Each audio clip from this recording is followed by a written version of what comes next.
Aloha mai kako. This is Sex Education 101, Mana Mahu, a presentation created by Kahala Johnson and myself, Mahealani Ahia.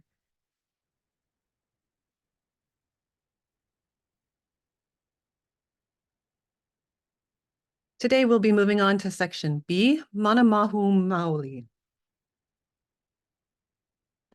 He hala ia mea he Mahu. Where are the Mahu? So the term Mahu is both Hawaiian and Tahitian. There are wahine, equivalent, translated as woman, Mahu, which would be an LGBTQ, and Kane, which is translated as male. Mahu has been used as a slur for the last several generations since colonialism, but it was once a revered word and a revered station within the Hawaiian culture. Heaha ia mea he Mahu. So where are the Mahu? The first record we have in our genealogies is of someone named Kauholanuia Mahu, who was chief in 1560. One of the biggest studies that was done as of 2000 was a book called He Kulana He Mahu, a film that brought together some different voices. The one that's probably most known was in 2014, Kumuhina, A Place in the Middle.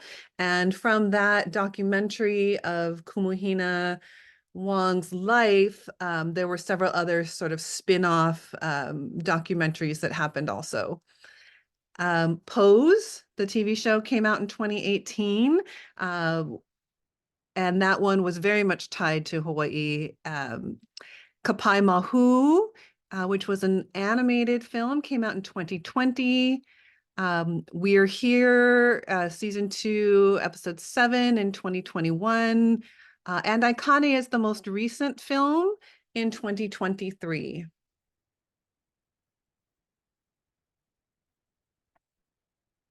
He mea nā Mahu, where were the Mahu? So in the Kumulipo, which is our genealogical chant, some call it an origin story. It's a master chant, over 2,000 lines, and it basically tells the origins of Hawaiian life from inside the ocean, or from the beginnings in Po, which is the deep darkness, and then the forms of life coming out of the ocean. When we finally get to humanness, our first family is made up of la'i, ki'i, and kane. So la'i, the firstborn, was actually a wahine, a woman. And this is very important in family rank because the oldest person, regardless of gender, has the highest rank in the family. And in this case, it was a wahine. The next born was named Ki'i, and Ki'i was a Mahu. It says Ki'i he Mahu in the Kumulipo. And that's a very significant point that the very first family had Mahu. The third born was Kane, who was a male figure, a male child. Now, it's also interesting that Kane was considered a god. And ki'i, the word is also the word for picture or image.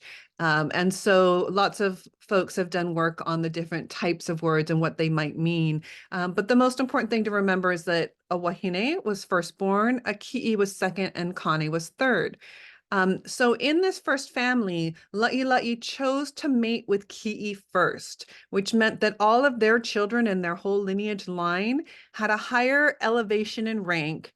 Then la'i's second generation or second mating and lineage was with Kane. So she actually cooked the Mahu first and then took Kane second, which meant that the Mahu line had a higher elevation and more mana and more rank than the Kane line.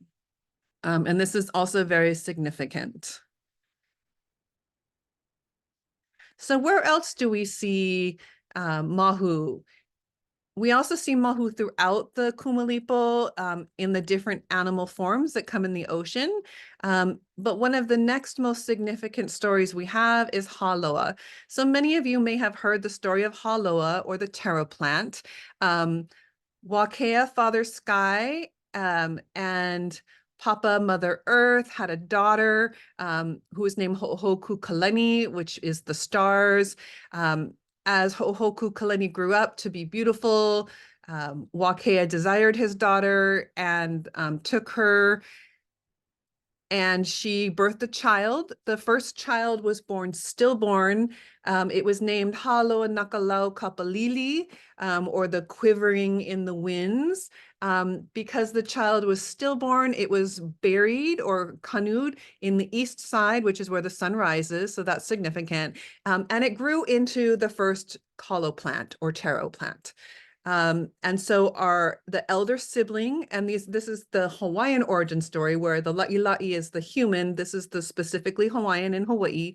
In the Kumulipo Wa 12, Haloa Nakalau Kapalili was born stillborn and became the first taro. So Wakea and Ho'okukalani had a second child, and they also named it Haloa, the shortened version, Haloa. And that child grew up to be a boy child and grew up, and there was a reciprocal relation. So Haloa was taught to respect and tend and care for the kalo plant, and the kalo plant in turn fed the young boy. And so this is one of the environmental stories that we tell about our reciprocal relationship with nature, that our job as Kanaka is to take care of our aina, to take care of the kalo plant, and it will feed and nourish us. So how do we read the story of Haloa from a Ho'omana Mahu perspective? So Ho'omana is our word for honoring, for religion, for worship, for respect. So Mana Mahu in the kalo plant, kalo has both wahine and kane attributes. So for instance, like bisexuality, intersex, non-binary, and mahu. And that is because it reproduces mostly asexually, which means that the Kanaka take the corms of the plant, and that's the part that we eat, but we actually cut off the stems and we replant them. And so the plant will continue to grow without a mate, right? It's not a process where there's a fertilization of an egg or something like that. It's actually reproduces mostly asexually. And this requires Kanaka to actually nurture the plant, to put it in and to kanu it, to place it in the ground in the muddy water and to help it to grow. And then to cut off the top, we eat the leaves, but then to replace part of the corm and stem so that it can grow again.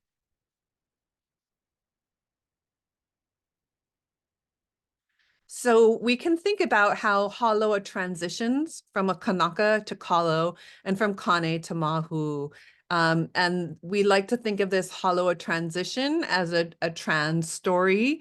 And it's supported by the Manawahine of Papa and the Manakane of Kane, because the kalo plant as Haloa Nakalau Kapalili is, planted, and it goes from being a human, the first human child, and it transitions to becoming a plant. So there's this this trans story that's also in there, which is really beautiful. Another interesting thing to think of when we're talking about Hawaiian gender and sexuality, Haloa has multiple parents. The parents are Wakea and Ho'okukalani, the daughter, but the way that Hawaiian, what we call puna lua, puna means spring, lua means more than two, so a puna lua means basically like more than two partners. We can think of it that way, and we'll talk more about that when we get to what Euro-Westerners call polyamory. But this multiple parentage, multiple partners was a very common thing for Hawaiian ancestors. The high chiefs practiced a type of elevating their genealogies. So remember, rank and gender mattered, rank highest. So they would find a mate that was of equal rank. And so sometimes that was the brother-sister pair. Most often it was a cousin pair. And sometimes it was like an uncle-niece or an aunt-nephew. Those were the most popular. Every once in a while, for the very highest rank, there would be a father-daughter. It was not common, and many claim that it was not looked on in a good way.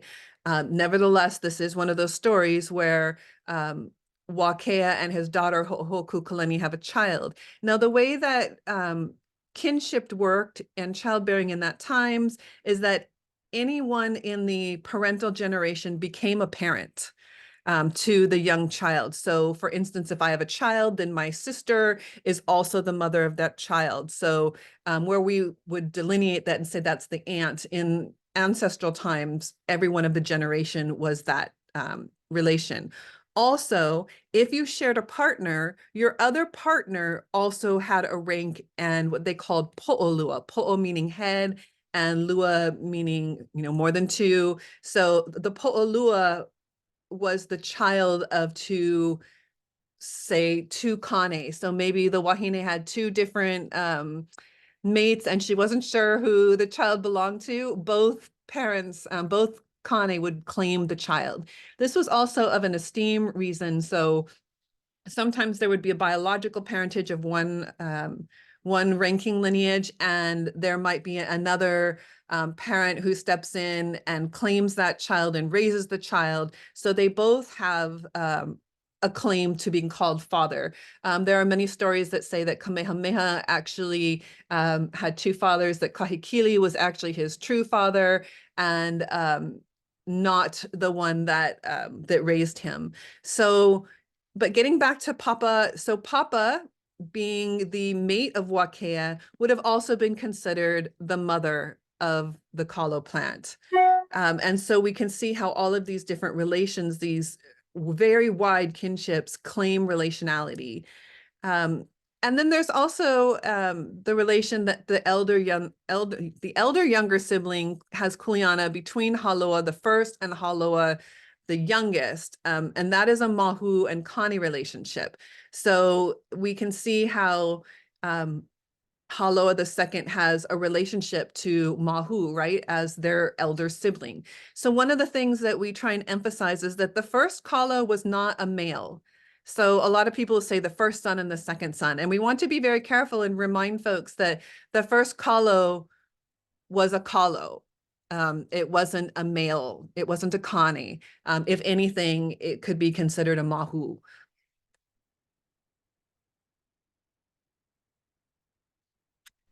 But the most important thing when we're thinking of Mana Mahu and the power of Mahu is that Wahine, Mahu, and Kane are all part of the Hawaiian ohana.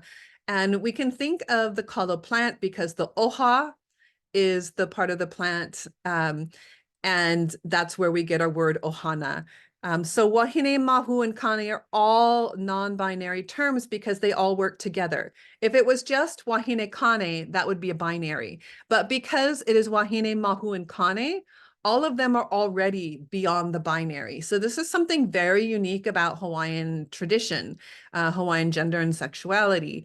These are some very higher level teachings, and it sometimes takes a while to understand the stories, the mo'olelo, the mythologies, and then to understand the cultural relations within kinship of gender and then of sexuality. But the more that you hear these stories, the more you find the different Mahu elements within them when you're attentive to that.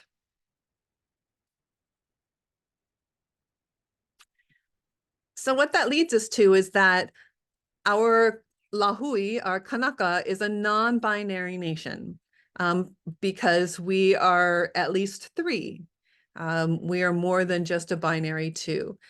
Our identity, indigeneity, nationalisms as Hawaiians is grounded in a Mahu ancestor who connects us to the land.